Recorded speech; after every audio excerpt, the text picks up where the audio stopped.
There is no reason to believe that Billy Graham knew the current whereabouts of their souls, let alone of their posthumous desires.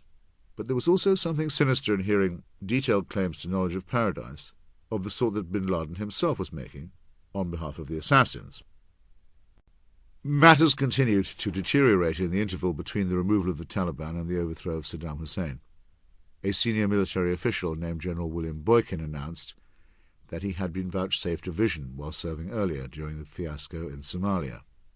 Apparently, the face of Satan himself had been detected by some aerial photography of Mogadishu, but this had only increased the confidence of the general that his God was stronger than the evil deity of the opposition. At the U.S. Air Force Academy in Colorado Springs, it was revealed that Jewish and agnostic cadets were being viciously bullied by a group of unpunished, born-again cadres who insisted that only those accepting Jesus as a personal saviour were qualified to serve. The deputy commander of the academy sent out emails proselytizing for a national day of Christian prayer. A chaplain named Melinda Morton, who complained about this hysteria and intimidation, was abruptly transferred to a faraway base in Japan. Meanwhile, empty-headed multiculturalism also contributed its portion, by, among other means, ensuring the distribution of cheap and mass-produced Saudi editions of the Quran for use in America's prison system. These Wahhabi texts went even further than the original in recommending holy war against all Christians and Jews and secularists. To observe all this was to witness a kind of cultural suicide, an assisted suicide, at which believers and unbelievers were both prepared to officiate.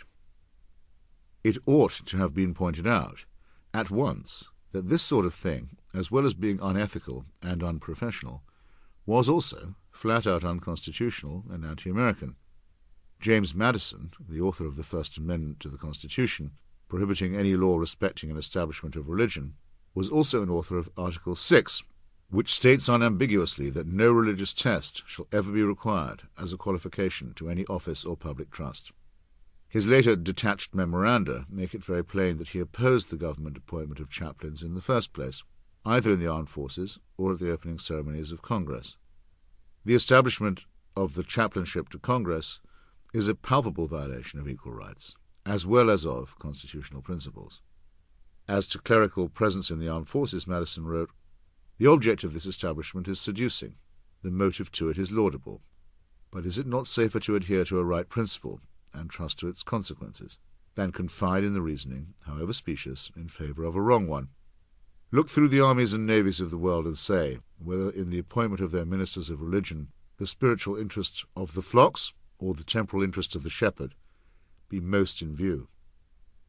Anyone citing Madison today would very likely be thought either subversive or insane, and yet without him and Thomas Jefferson, co-authors of the Virginia Statute on Religious Freedom, the United States would have gone on as it was, with Jews prohibited from holding office in some states, Catholics in others, and Protestants in Maryland, the latter a state where profane words concerning the Holy Trinity were punishable by torture, branding, and, at the third offence, death without benefit of clergy. Georgia might have persisted in maintaining that its official state faith was Protestantism, whichever one of Luther's many hybrids that might have turned out to be. As the debate over intervention in Iraq became more heated, positive torrents of nonsense poured from the pulpits.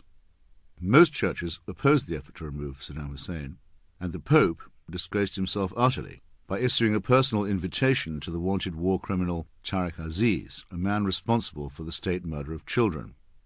Not only was Aziz welcomed at the Vatican as the senior Catholic member of a ruling fascist party, not the first time that such an indulgence had been granted, he was then taken to Assisi for a personal session of prayer at the shrine of St. Francis, who apparently used to lecture to birds.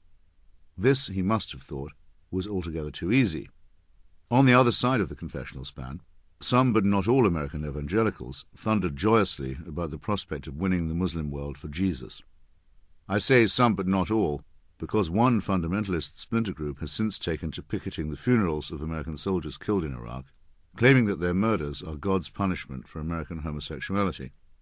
One especially tasteful sign, waved in the faces of the mourners, is, "Thank God for IEDs," the roadside bombs placed by equally anti-gay Muslim fascists.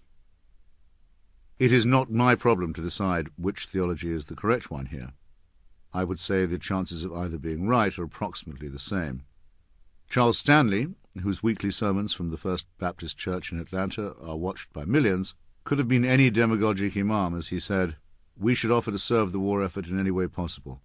God battles with people who oppose him, who fight against him and his followers." His organization's Baptist Press News Service printed an article from a missionary, exulting that American foreign policy and military might have opened an opportunity for the gospel in the land of Abraham, Isaac, and Jacob. Never to be outdone, Tim LaHaye decided to go even further. Best known as the co-author of the best-selling Left Behind pulp novel series, which readies the average American for the rapture and then for Armageddon, he spoke of Iraq as a focal point of end-time events. Other biblical enthusiasts tried to link Saddam Hussein with the wicked king Nebuchadnezzar of ancient Babylon, a comparison that the dictator himself would probably have approved, given his rebuilding of the old walls at Babylon with bricks that had his name inscribed on every one of them. Thus, instead of a rational discussion about the best way to contain and defeat religious fanaticism, one had the mutual reinforcement of two forms of that mania. The jihadist assault reconjured the blood-stained spectre of the Crusaders. In this respect, religion is not unlike racism. One version of it inspires and provokes the other. I was once asked another trick question, slightly more searching than Dennis Prager's, that was designed to uncover my level of latent prejudice. You are on a subway platform in New York, late at night, in a deserted station. Suddenly, a group of 12 black men appears. Do you stay where you are, or move to the exit? I was able again to reply that I had had this exact experience. Waiting alone for a train well after midnight, I had been suddenly joined by a crew of repairmen exiting the tunnel with their tools and work gloves. All of them were black. I felt instantly safer and moved toward them.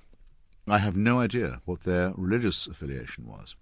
But in every other case that I've cited, religion has been an enormous multiplier of tribal suspicion and hatred, with members of each group talking of the other in precisely the tones of the bigot. The Christians and Jews eat defiled pig meat and swill poisonous alcohol. Buddhist and Muslim Sri Lankans blamed the wine-oriented Christmas celebrations of 2004 for the immediately following tsunami. Catholics are dirty and have too many children. Muslims breed like rabbits and wipe their bottoms with the wrong hand. Jews have lice in their beards and seek the blood of Christian children to add flavour and zest to their Passover matzahs. And so it goes on.